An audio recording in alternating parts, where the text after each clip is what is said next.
어, 2022 공격 트렌드 얘기 이제 부탁해서 준비를 했는데요.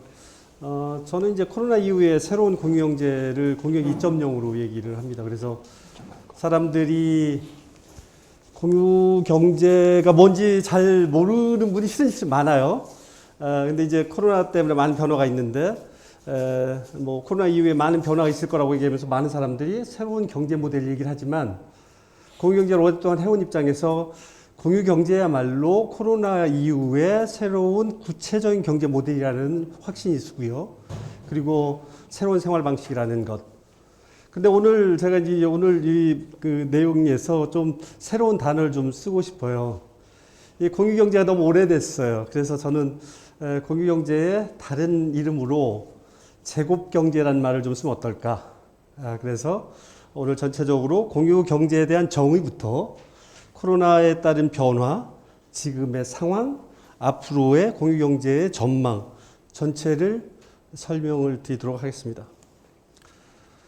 우선 결론적으로 코로나 이후에 어떤 지금의 현재 흐름을 봤을 때 공유경제를 새로 정의해야 되는데, 이전의 정의도 가장 공유되지 않는 용어가 공유경제라고 합니다. 그래서 어떤 사람들은 그냥 개인 간 유유자원 공유로 얘기를 하는데, 실은 그렇게 시작한 게 사실이에요. 하지만 공유경제 현재 경제가 어떻게 진행와 있냐면, 유유자원의 공유로부터 경제 가치를 만들던 사람들이 실은 경제의 모든 경제에서 주체적 역할을 하는 경제 가치의 생산, 유통, 소비, 이런 모델로 확대돼 왔거든요. 그런데 이제 코로나 때문에 급격한 새로운 변화가 왔고, 2020년 지금의 어떤 공유 경제는 새로운 거기에 2.0을 붙여서 세 가지 특징이 있습니다. 이제야말로 공유 경제가 뉴노멀이 됐다. 빨리 진행되고 다양화되고 일반화되고 있다라는 것. 그다음에 ESG 얘기를 합니다. 환경적 가치와 사회적 가치가 경제적 가치만큼 중요하다는 얘기거든요. 그런 모델로 급격히 변하고 있고요. 그다음에 공유 경제가 시민 중심의 경제라고 하면 그것을 가능하게 하는 플랫폼이 있긴 하지만 플랫폼이 다는 아니거든요. 근데 플랫폼이 모든 걸 다 가져가요. 그렇기 때문에 공유 2.0에서는 플랫폼의 독점 문제가 부각이 되면서 그 문제를 어떻게 풀 것인가, 그 숙제가 하나 있습니다. 그래서 저는 공유 경제 2.0은 코로나가 인류에게 던진 질문에 대한 답이다. 그리고 우리가 어떤 경제 모델을 끌고 가야 될지, 우리가 어떻게 생활해야 될지를 보여주는 거죠. 좀 더 현실적으로는 코로나 때문에 엄청난 지금 경제 위기를 닥쳤거든요. 이 위기를 빠르고 효율적으로 또 친환경적으로 극복할 수 있는 방법이 또한 공유경제다. 그렇기 때문에 공유경제는 제대로 해야 되고, 대표적인 이전 세대 공유경제 모델이 에어비앤비라고 하면 위홈이 공유경제 2.0의 대표적인 모델이 되었으면 하는 생각을 가지고 있습니다. 오늘 얘기의 되게 전체적인 내용입니다. 좀 더 구체적으로 얘기 나오겠습니다. 제가 오늘 오면서 준비한 장표 중에 대표적인 건데요. 이게 지금 한국의 공유경제 기업들이거든요. 모빌리티 쪽, 그 다음에 주문하는 것, 그 다음에 크라우드 펀딩, 여행, 물건, 그 다음에 숙박 쪽, 그 다음에 오피스, 주방, 이런 다양한 모델들이 엄청나게 나오고 있습니다. 이미 현상적으로 드러나는 것이 이와 같습니다. 이게 무슨 얘기냐면, 공유경제가 대세가 되고 있는 거예요. 특히나 당근 마켓 같은 데는 대대 유니크하고요.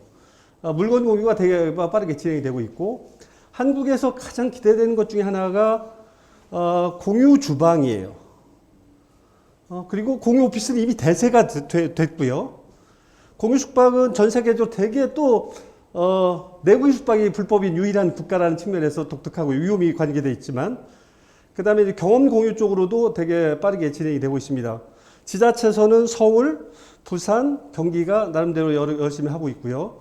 그리고 오늘 부산 두 곳 착한 세상이랑 이렇게 수상 축하를 드리고, 어찌됐든 한국이 엄청나게 공유 경제가 붐이 되고 있다라는 현실을 제가 조사해서 말씀드리는 겁니다. 대표적으로 소카가 3조 원 가치로 연내 상장한다고 합니다. 소카가 대단히 스마트한 걸 대표적으로 보여주는 사례가 모두의 주차장을 품었다는 것입니다. 모두의 주차장에 이미 모두의 주차장 그 회사 이름에 철학이 있는 거거든요. 모두의 주차장이라는 그 말에. 그리고 10여 년 동안 같이 일을 해왔고 공유 경제의 어떤 가치, 철학을 대변했던 대표적인 회사인데 이렇게 성공적으로 진행하는 거에 대해서 제 스스로 대단히 기쁩니다. 1만 8천 대가 소카가 지금 115개 그 도시에서 운영되고 있고요. 700만 명이 사용하고 있습니다. 여러분 그 얘기 많이 들었죠? 코로나 처음 했을 때 공유경제 끝났다고. 그래서 공유경제 끝났다고 해서 에어비앤비 망할 거라고 얘기했어요. 그런데 2020년 말에 IPO 했을 때 100조 이상이 갔습니다. 엊그제 보니까 123조더라고요. 공유경제의 파괴력이 여기에 있습니다. 2011년 2월 8일 날 에어비앤비의 수총이 1117억 달러였어요. 한 130조 되거든요. 100년 된 호텔 5개를 다 사고도 남는 가치입니다. 전 세계에서 가장 큰 온라인 그 OTA들, 부킹 그룹, 익스피디아 그룹 사고도 남는 금액이에요. 한국으로 와서 볼까요? 한국의 호텔 체인 다 사고 남는 거예요. 그 다음에 야놀자, 여기 어때 이거 다 사고 남는 금액이라는 거죠. 그래서 코자자 2012년도에 만들어서 아직껏 위홈이라는 이름으로 공유 숙박에 이렇게 몰빵하는 이유가 위홈을 통해서 여기에 있는 것입니다. 그런데 공유 숙박이 그냥 단순하게 여행 숙박으로 끝나지 않아요. 이제는 거주까지 갑니다. 내가 차 있을 때 차 사면 되는 거 아니야? 내가 왜 집을 사야 꼭 거주를 하는 거지? 거주를 사면 안 될까? 집이 온 디맨드로 딜리버리 되는 건 어떨까? 거주라는 가치로? 실은 현실적으로 그렇게 돼가고 있어요. 공유 숙박에서 장박이 늘어나는 이유가 거기 있습니다. 위홈도 그런 전략을 하려고 하고요. 그 다음에 경험까지 가고 있고, 심지어 공유 숙박 때문에 주택이 있고 은퇴한 분들이 처음에 그 주택을 담보로 해서 돈을 빌리고 뭐 이런 게 아니고 공유 숙박을 통해서 돈을 버니까 심지어 금융까지 경쟁을 하는 이런 상황입니다. 그런데 중요한 건 뭐냐면 우버가 있으면 리프트가 있고 한국에 소카가 있고 막 이런 거거든요. 에어비앤비 2등 생각해 본 적 있어요? 없어요. 위홈밖에. 얼마나 독점력이 강하고 그 다음에 진입 장벽이 높은지를 그게 단적으로 보여주고 있습니다. 그런 상황에서 위홈이 그런 걸 해보겠다? 실은 망상일 수 있습니다. 근데 망상이 조금씩 현실화돼 가고 있습니다. 이미 공유 숙박을 사용한 그 국내 이용자가 1,000만 명이 넘습니다. 2019년도에 서울에 2만 2천 개 에어비앤비 객실이에요. 거래액 6천억이에요. 그 다음에 그 숫자는 하얏트 호텔 37개 만드는 거하고 똑같습니다. 부산은 2019년도에 4,400개 객실이었더라고요. 서울은 실은 되게 많이 줄었어요. 40% 줄었는데 부산은 최근에 오늘 확인해 보니까 4,112객실이에요. 많이 줄지 않았습니다. 그런데 80%가 미등록이고 기형적으로 많이 성장했죠. 독점이고 치유의 법권적 규제 자유를 누리죠. 위홈이 규제 샌드박스 기업입니다. 규제 샌드박스는 뭐냐면 그냥 하면 불법이니까 샌드박스 만들어주니까 거기서 합법적으로 해 이건데 그런 줄 알았더니 외국 기업은 아무 규제를 안 받아요. 주권 국가인가요? 이런 어떤 의문이 많이 있습니다. 자, 공유경제가 계속 이런 어떤 큰 흐름이라는 말씀을 드리는 거예요. ESG 얘기를 많이 합니다. 그런데 공유경제는 코로나 이전부터 ESG를 강조했어요. 경제적 가치가 제일 중요해. 돈 놓고 돈 먹기니까. 하지만 사회적 가치도 고려했던 게 공유경제고 환경적 가치도 고려했던 게 공유경제입니다. 그러니까 공유경제가 다만 기존의 어떤 경제적 가치 위주였다면 그 두 가지가 사회적 가치와 환경적 가치가 더 강조되는 식으로 바뀌는 게 공유경제 이점인 거예요. 그런데 ESG 차원에서 거버넌스 이슈는 공유 경제이기 때문에 더 문제가 됩니다. 왜? 시민들이 만들어서 만드는 경제라며. 그런데 시민들이 가치를 만들었는데 뭐 운전사나 호스트들은 그냥 방관자야?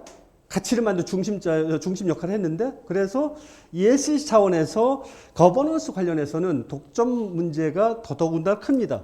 그래서 공유경제 2.0에서는 이런 거버넌스 이슈가 해결되어야 공유경제가 제대로 갈 거라는 말씀을 드리는 거고요. 그래서 여러분 요즘 블록체인도 많이 얘기하고 NFT, AI, 메타버스 이런 얘기 많이 하잖아요. 아, 헷갈리죠? 이게 뭐야 갑자기. 제가 정리해 드릴게요. 이러한 혁신 기술에 의해서 가치가 증폭됩니다. 그런데 이 흐름은 시민의 역할이 증대되는 쪽으로 수렴해요. 그리고 중요한 키워드가 민주화입니다. 블록체인은 화폐의 민주화고, NFT는 누구든 같이 창조 산업에 창의 산업에 참여할 수 있고요.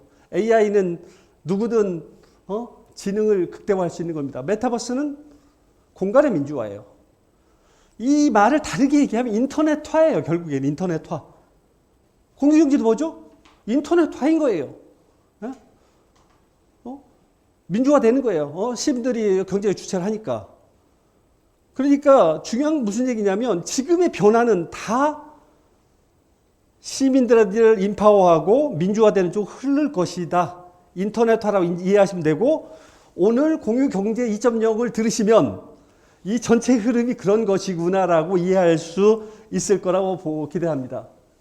그런데 공유경제 2.0 얘기했지만 지금의 변화, 코로나에 의한 변화, 이 세계적인 변화, 그 다음에 그동안 많은 기술들이 발전을 했지만 지금처럼 이렇게 다양한 기술이 한꺼번에 물밀듯이 막 밀려온 게 그 이전의 전례를 찾아볼 수 없습니다.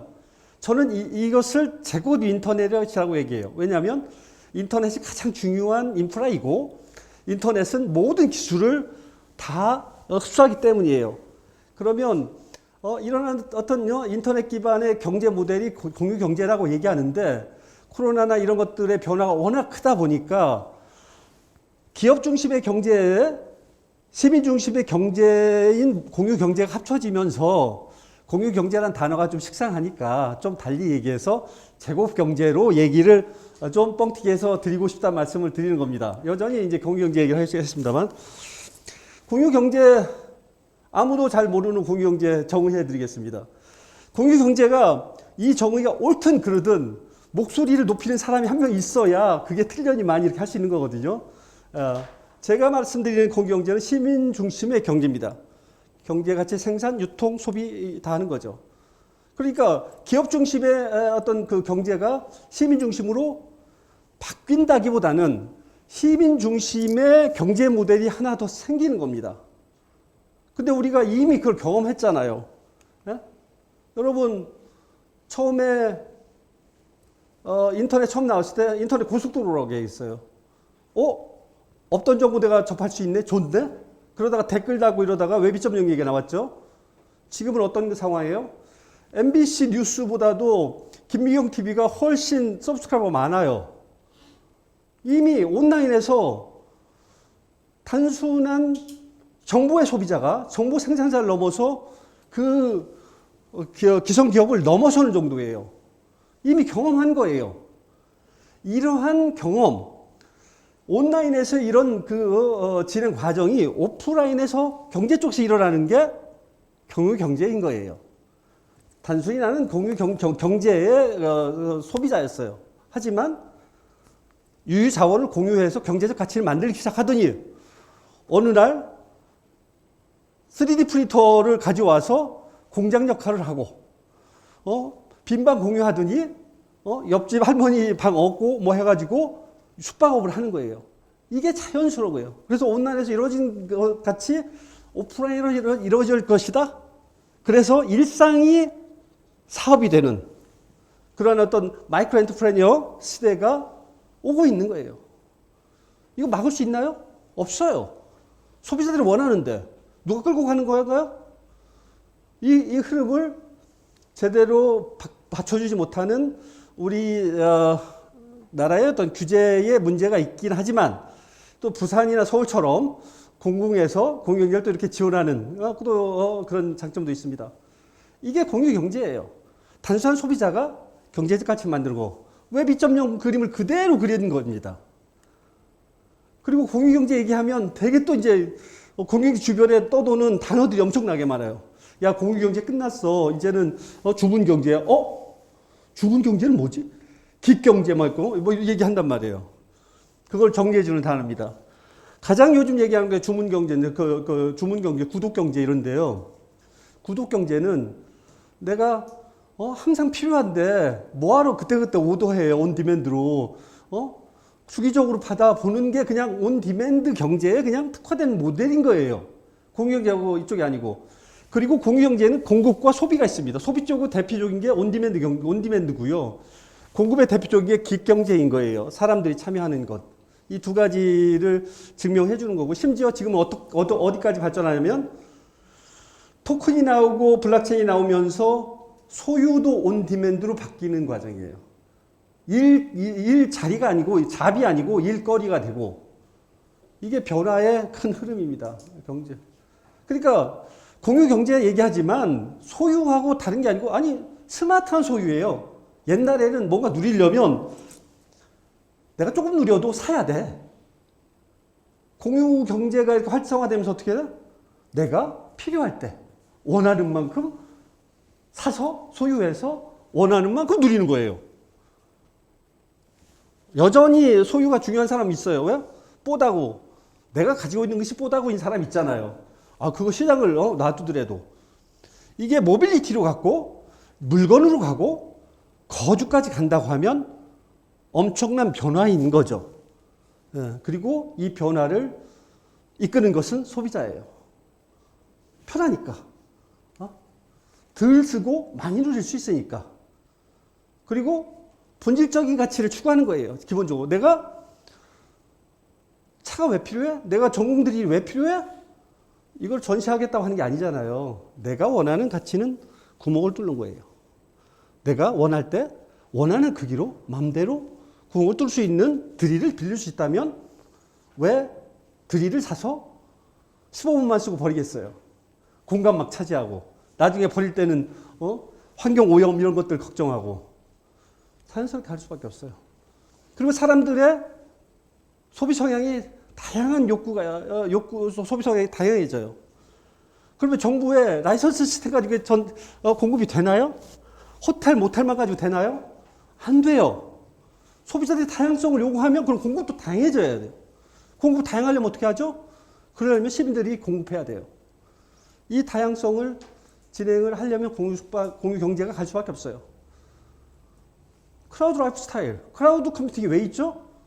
왜 내가 데이터가 필요할 때마다 데이터 내려쓰고 소프트웨어 내려쓰면 되는데 왜 내가 소프트웨어를 다 깔아? 그럴 필요 없잖아요.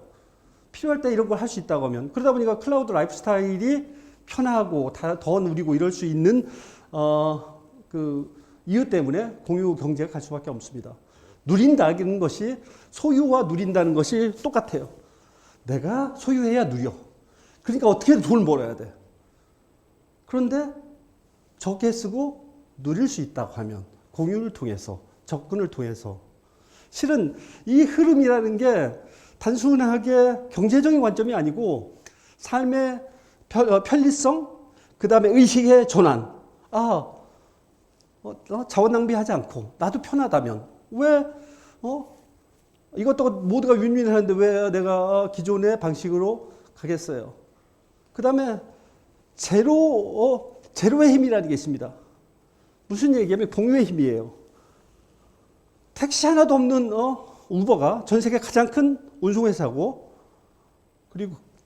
그리고 숙소 하나 없는 에어비앤비가 미국판 위홈인 에어비앤비가 가장 큰 숙박업자예요.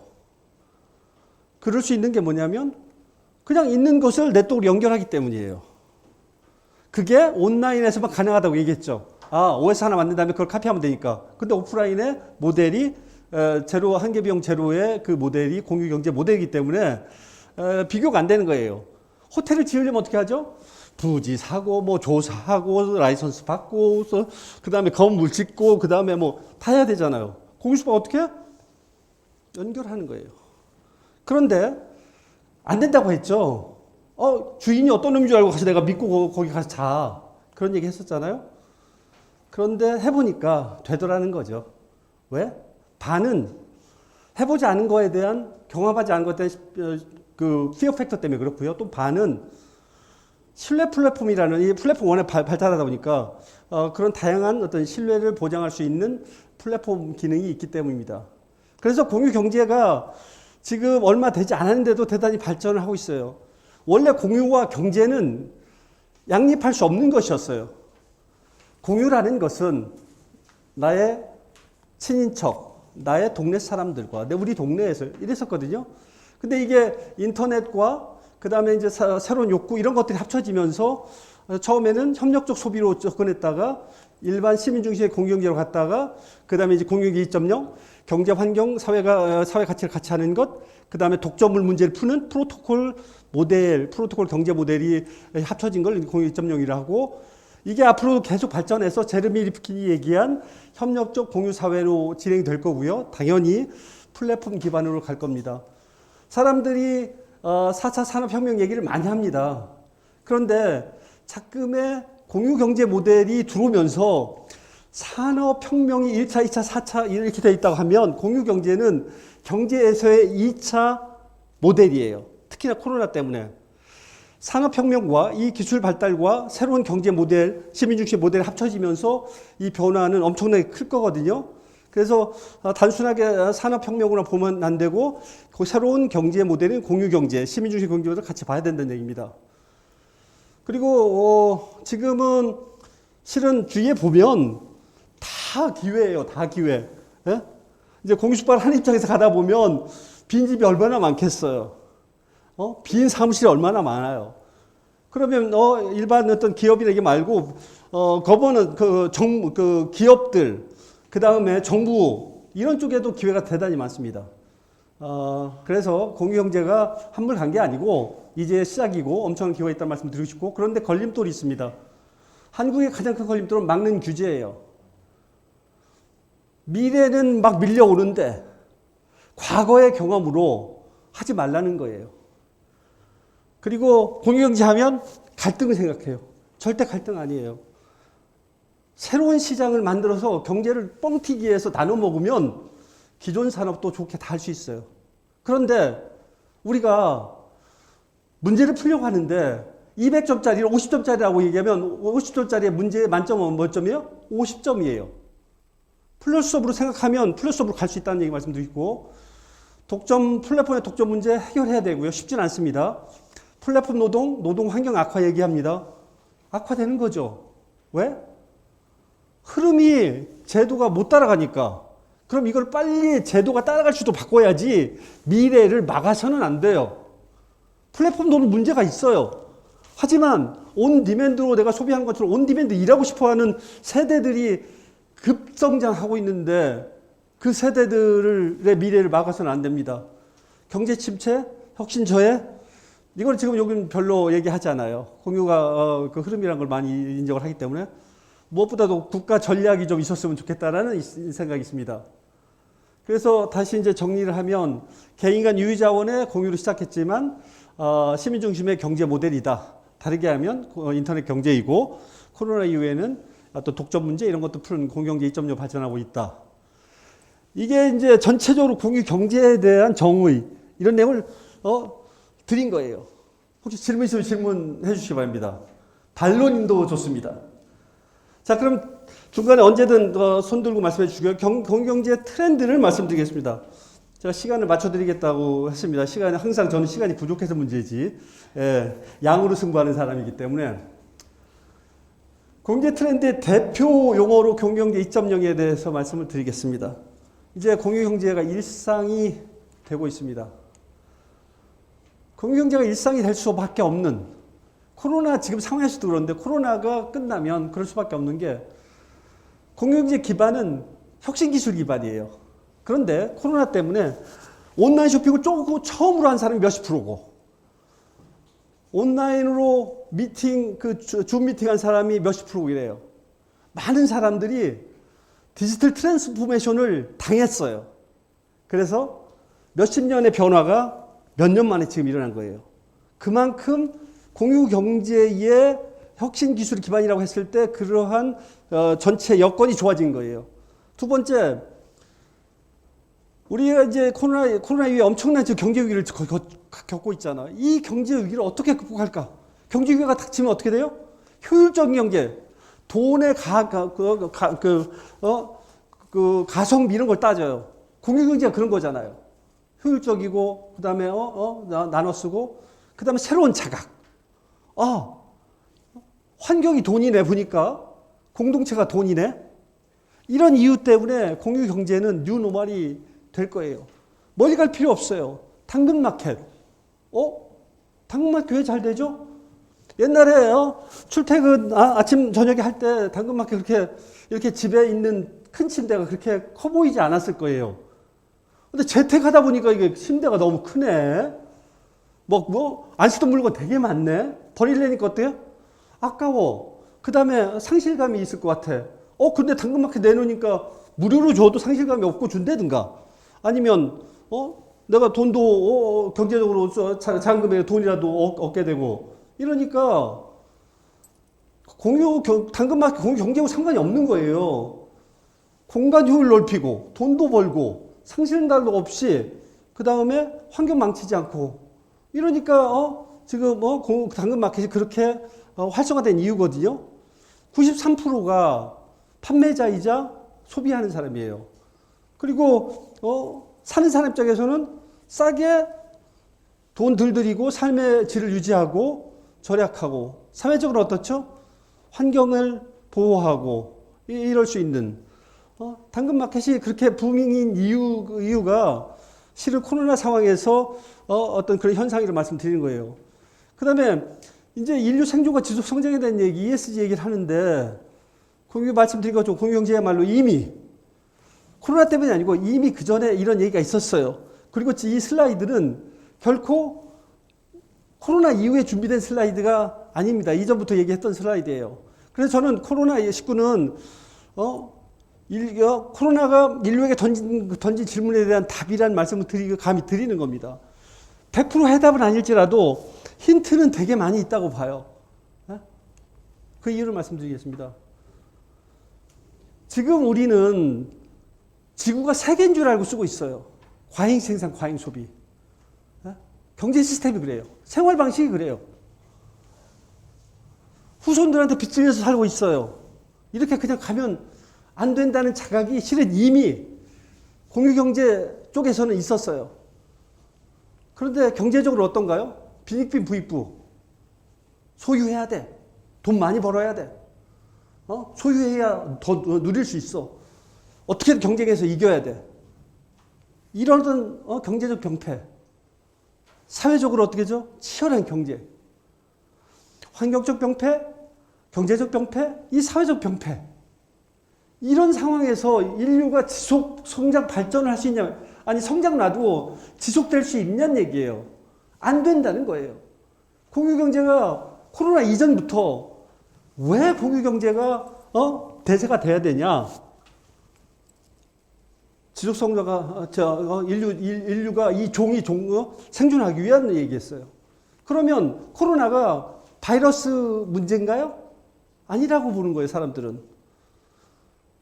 이런 어떤 사회적, 경제적, 환경적 병폐가 해결되지 않고는 또다시 더 큰 팬데믹이 올 거란 얘기를 하는 거예요. 그러면 이걸 막아야 될 거 아니에요. 그러니 공유경제 모델을 보니 사회적 가치, 환경적 가치가 그냥 들러리였는데 코로나 이후에는 그게 경제적 가치구나 이런 자각이 있었기 때문에 이전 공유경제와 공유 2.0의 차이의 큰 차이 중에 하나가 이런 어떤 그 자각에 의한 환경적 가치와 사회적 가치의 강조라는 뜻입니다. 말씀드린 것처럼 새로운 각성이 있고 새로운 경제 방식이자 생활 방식이에요. 경제 방식이 있다고 하더라도요, 그게 일반화될 때까지 시간이 되게 많이 걸려요. 그런데 공유경제는 뭐죠? 시민들이 참여하는 경제예요. 이미 시민들이 움직이는 동시에 효과가 발휘되기 때문에 공유경제야말로 인류의 지속 성장을 위한 방법이라는 거예요. 왜? 새로운 시민. 새로운 시민이 주도가 되기 때문에요. 그런데 문제가 있어요. 폼새폼사예요. 플랫폼에 죽고 산다고. 이 문제는 해결해야 됩니다. 공유이전역에서. 공유경제가 엄청나게 미래의 트렌드고 하지만 공유경제의 최대 걸림돌은 플랫폼의 독점입니다. 예를 들어서 우버나 에어비앤비 호스트들은 그냥 방관자예요. IPO 할 때. 돈잔치 누가 돈잔치야? 그 회사 만든 사람들, 그 다음에 직원들, VC들이에요. 근데 이걸 뭐라고 할 수가 없어요. 왜? 자본주의의 시스템이거든, 이게요. 처음에 돈 막 들어가지고 사람들 끌어들이기 위해서 무료로 주고 이러다가 나중에 어느 정도 독점하게 되면 횡포를 부리는. 그때는 뭐라고 얘기해? 주주가치 실현이에요. 이걸 뭐라고 할 수가 없어요. 근데 이걸 바꾸지 않고는, 해결하지 않고는 안 돼요. 그러니까 지금의 경제는, 기여 대비 플랫폼이 다 가져가는 불공정한 공유경제예요. 그런데 이 불공정한 공유경제 모델은 더 심화되고 있어요. 왜? 사람들이 많이 참여하니까 많이 몰려. 근데 몰리기만 해? 몰리면 데이터 만들어. 더 스마트해져. 더 스마트하니까 돈을 더 벌어. 그럼 플랫폼이 다 먹게 됐어요. 그 플랫폼을 그냥 놔두면 어떻게 되겠어요? 이렇게 돼서는 안 된다는 거예요. 그래서 다양한 모델들이 제시되고 있죠. 예를 들어서 기업 플랫폼, 그 다음에 협력주의 플랫폼, 공공 플랫폼 이렇게 얘기했는데 쉽지 않아요. 쉽지 않습니다. 그런데 다행히도 블록체인이 나와요. 다오라고 들어보시죠? 다오 쉽지 않아요. 하지만 이런 어떤 문제를 해결할 수 있는 단초를 제공하고 있는 게 블록체인입니다. 암호화폐고요. 그럼 암호화폐 해야 돼 말아야 돼요? 해야죠. 예. 플랫폼 독점 문제를 해결하는 것뿐만 아니고 모든 가치를 나의 숨소리마저도 경제적 가치를 만드는 게 블록체인이고 토큰이크람이에요. 그리고 그거를 개인들이 마음대로 국경 구분 없이 거래를 할 수 있게 만들어요. 그러면 이 경제 규모가 얼마나 커질 거예요. 그렇기 때문에 해야 된다는 거고요. 그래서 위홈은 이상적인지 모르지만 공정한 공유경제를 한번 만들어 보겠다고 하는 생각을 가지고 있고요. 해법은 뭐냐면 커뮤니티와 컴패니를 일체시키는 거예요. 컴패니와 커뮤니티를 구분하는 자본주의가 아니고, 그래서 위홈은 그런 식으로 나름대로 생각은 하고 있고요.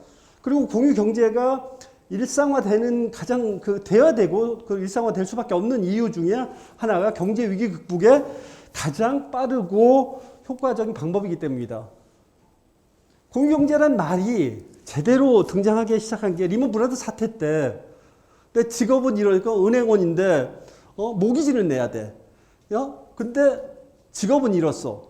그러니까 그걸 해결할 수 있는 방법이 뭐야? 있는 집을 공유 숙박을 해가지고 돈 벌고 이런 거거든요. 그런 것처럼 위기 때 공유경제가 올라갔어요. 지금 코로나 때문에 위기가 큰 만큼 더 빠르게 효과적으로 해결할 수 있는 모델이 필요한데 그게 공유경제예요. 왜냐하면 유유 자원을 그대로 이용하니까 시민들 참여하고 금방 빨리 역할을 하잖아요. 당근마켓. 자연스러운 거예요. 그렇기 때문에 공유경제가 대세가 될 수밖에 없는 가장 큰 이유이기도 하고 당장의 문제를 해결하기 오기 때문에, 그래서 정부가 공유경제를 활용해서 이렇게 하겠다고 했는데 선언만 하고 크게 진행이 안 돼서 아쉽지만 지금이라도 공유경제를 제대로 했으면 좋겠습니다. 이 지금의 공유경제 2.0은 위기 극복뿐만 아니고 시민 중심의 어떤 새로운 경제 체질을 만들고, 그리고 우리가 단순하게 10% 20%가 아니고 시민들을 경제 주체로 끌어들여서 제곱 경제로 갈 수 있는 대단히 좋은 기회입니다. 이미 디지털 뉴딜에도 공유경제 모델이 많이 들어가 있거든요. 그래서 결론적으로 말씀드리면 공유경제는 경제위기 극복뿐만 아니고 우리 국가가 대한민국이 발전하고 인류가 생존하기 위한 그 모델이라는 말씀을 드립니다. 그러면 현장에서 현장에서 제가 이제 공유 숙박을 오랫동안 해왔는데 그 모델을 좀 설명을 드리겠습니다. 위홈은 규제 샌드박스 실증 특례를 받았는데요. 아시겠지만 한국의 규제 시스템은 과거 막는 규제예요. 숨통 터준다고 한 게 규제 샌드박스입니다. 그래서 샌드박스 이렇게 만들어서 해보라고 해서 위홈이 2020년 7월 15일에 서비스를 만들었어요. 그래서 이제 지금까지 하고 있는데 한국의 공유 숙박은 내국인 숙박이 불법인 유일한 나라. 그리고 빠르게 성장하는데 대부분 80% 이상이 불법이고 한 기업, 외국 기업이 91%, 99% 시장을 독점하고 있는 시장이었어요. 국내 기업은 국가가 정부가 무서우니까 벌벌하고 제대로 못하고 있던 터에 규제사업소 실증 특례가 시작이 됐고 위홈이 그래서 이 사업을 해오고 있습니다. 내국인 합법 숙박, 그 다음에 제도도 활성화, 공정성과 공정과 상생을 하겠다는 것이죠. 그래서 지금 이제 위홈이 하고 있는데 엊그제 제가 통계를 내보니까 위홈이 1년 반 동안 하면서 호스트 한 500명, 거래액 50억 누적, 3만 박, 그 다음에 호스트 게스트는 8,000명. 규제 샌드박스는 규제 샌드박스 실증 특례를 받은 다음에 서비스 개시하고 나서 2년 동안 하고 그 다음에 2년 연장되게 돼 있어요.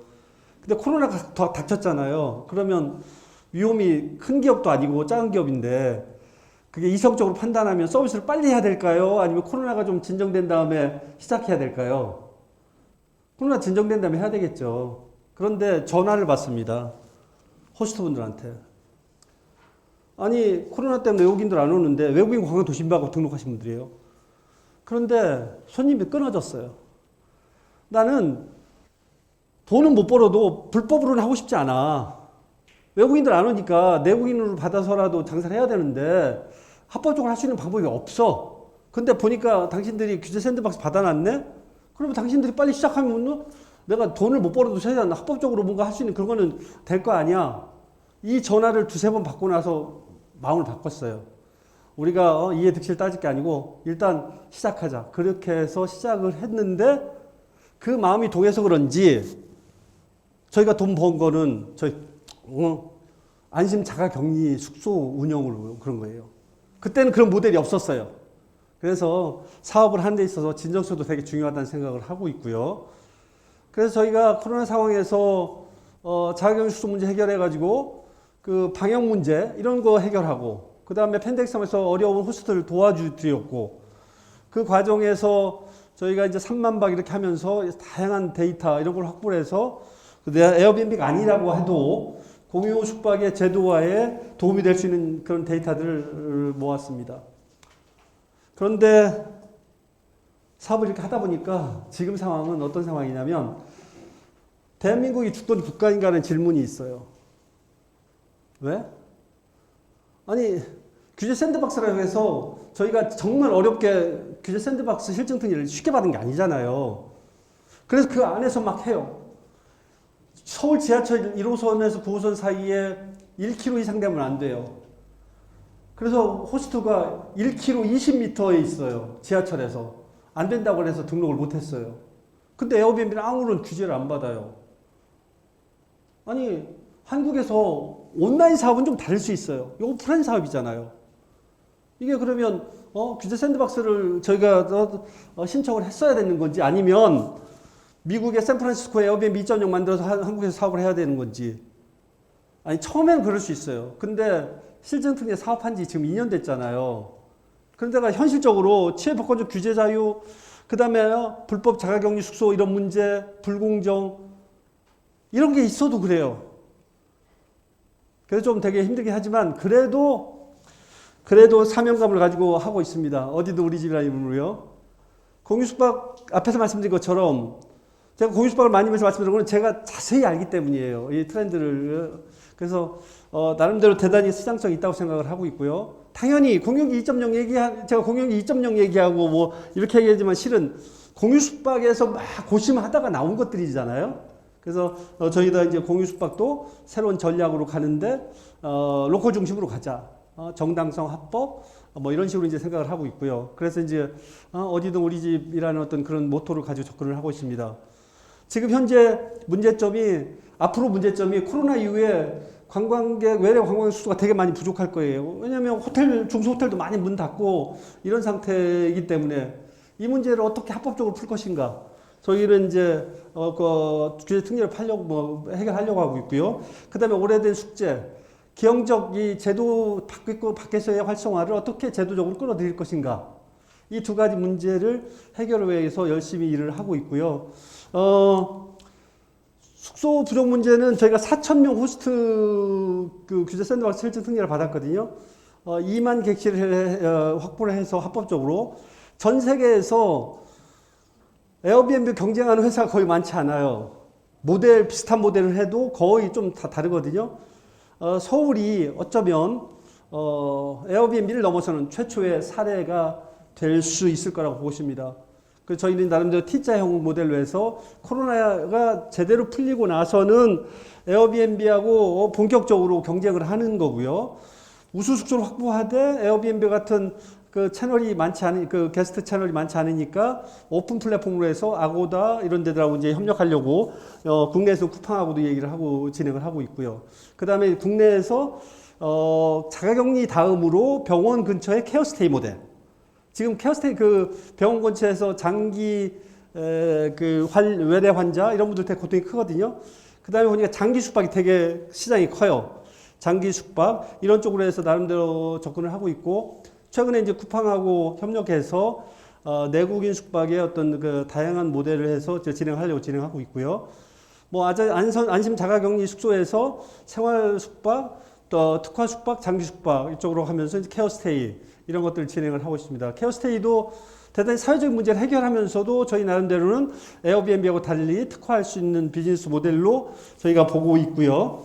그 다음에 코로나 이후에 숙소 부족 문제는 말씀드린 것처럼 빠른 합법 숙소 해가지고 한번 해보겠다고 서울시하고 같이 협력하겠다는 거고요. 저희가 이제 나름대로 자신감이 있는 거는 베스트 인 코리아 서비스로 한국에서 최고로 할 수 있다. 로컬 서비스 때문에. 그 다음에 이제야 한 10년 동안 헤맸는데 기회가 온 것 같고 실제 넘버도 있었고요. 그 다음에 진입장벽이 되게 높은데 10년 동안 경험이 있고 그리고 지난 2년 동안 이미 실적으로 보여줬으니까 할 수 있겠다 생각을 하는 거고 한국판 에어비앤비를 넘어서 어쩌면 글로벌에서도 에어비앤비 한번 맞짱 써보겠다라는 생각을 프로토콜 공유경제로 생각을 하고 있습니다. 마무리하겠습니다. 실은 공유경제 2.0 얘기하지만 이런 얘기를 하는 게 한국이에요. 그리고 제안 드리는 게 공유경제는 모두를 위한 플러스엄이라는 생각을 200점, 300점짜리라는 걸 인식을 좀 했으면 좋겠습니다. 기존 산업 다 할 수 있어요. 해보니까 가능해요. 그런데 같이 어우러서 소통하고 이해하고 하면 가능성이 있습니다. 처음부터 갈등이라고 생각하니까 문제가 있는 거예요. 200점짜리 될 수 있고요. 지금 우리 사회가 가지고 있는 다양한 문제들 많습니다. 공유경제가 완전한 해법은 제공하지 못하도 많은 해법을 제공할 수 있어요. 인구 절벽 문제? 아니 노인분들 그다음에 주부들이 공유 숙박하고 이러면 사업하는 거예요. 얼마든지 해결할 수 있습니다. 한국판 뉴딜 얘기해요. 한국판 뉴딜 여러분 지금 가서 공유경제 관점에서 보세요. 공유경제예요. 같이 연락을 하면 돼요. 그리고 제가 제안하는 거는 공유경제, 시민중심의 경제 모델을 끌어들여서 제곱경제로 가자는 거예요. 제곱경제. 그러면 우리 일자리 만들 필요 없어요. 언제든 일거리가 있는데 뭐하러 내가 거기 정규직 요청해요. 해결돼요. 그런 문제. 경제 전체적으로 성장을 하면. 그런데 큰 문제가 있어요. 뭐죠? 말씀드린 막는 규제. 아니 20살 청년 보고 10살 때 입었던 옷 입으라고 하면 어떡해요. 안 되잖아요. 근데 이 문제는 해결되지 않아요. 10년 동안 공유 숙박도 한 줄 바뀌지 않았습니다. 바뀔 수 있는 유일한 해법이 뭐야? 제가 생각할 땐 헌법에 국민 창발 자유를 보장하는 거예요. 그 다음에 다른 하위법들을 국민 창발의 자유하에서 조정해 나가야 돼요. 그리고 우리 국민은 위대하잖아요. 위대한 국민들이에요. 국민들한테 맡겨놓고 문제 되는 것만 쳐내면 돼요. 저희 공유경제협회는 다 함께 공유로 더 좋은 세상을 만들자는 생각을 가지고 열심히 하고 있습니다. 아무튼 오늘 초대 감사드리고 공유경제가 코로나 이후에 100점짜리 답은 아니래도 100점짜리 답을 내기, 근접한 답을 내기 위한 대단히 좋은 참고서이자 힌트라는 말씀, 공유경제가 대세이고 공유경제의 길이 있다는 말씀으로 마치겠습니다. 감사합니다.